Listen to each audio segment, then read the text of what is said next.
Donald Trump to announce semiconductor tariffs over the next week. Trump tariffs. U.S. President Donald Trump said on Sunday he would announce new tariffs on semiconductors over the next week, as he continues a push to impose punishing levies to address U.S. trade issues. The tariffs will be in place in the not-distant future, he said, referring to sector-specific semiconductor levies that would follow similar measures for steel, aluminum, and automobiles.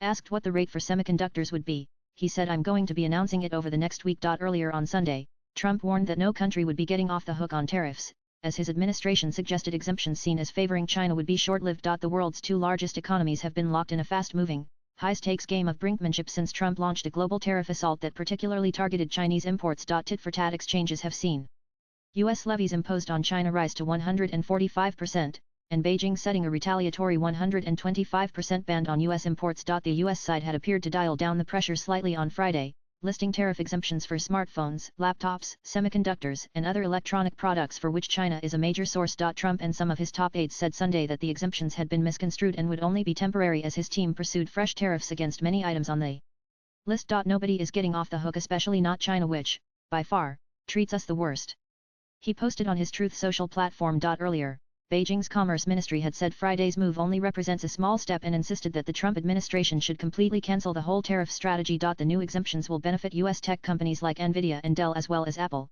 which makes iPhones and other premium products in China. The relief could, however, be short-lived, with some of the exempted consumer electronics targeted for upcoming sector-specific tariffs on goods deemed key to U.S. national defense networks. We are taking a look at semiconductors and the whole electronics supply chain in the upcoming national security tariff investigations, said Trump on Sunday. The U.S. president has said he will give very specific details on Monday, and his Commerce Secretary, Howard Lutnick, said semiconductor tariffs would likely be in place in a month or two. Lutnick said pharmaceutical products would also be outside the reciprocal tariffs, using an administration term for tariffs aimed at bringing all U.S. trade imbalances to zero. The U.S. president sent financial markets into a tailspin earlier this month by announcing sweeping import taxes on dozens of trade partners, only to abruptly announce a 90-day pause for most of them. China was excluded from the reprieve. The White House says Trump remains optimistic about securing a deal with China, although administration officials have made it clear they expect Beijing to reach out first. Trump's Trade Representative Jamieson Greer told CBS Face the Nation on Sunday that we don't have any plans for talks between the U.S. president and his Chinese counterpart Xi Jinping. Nan China has sought to present itself as a stable alternative to an erratic Washington,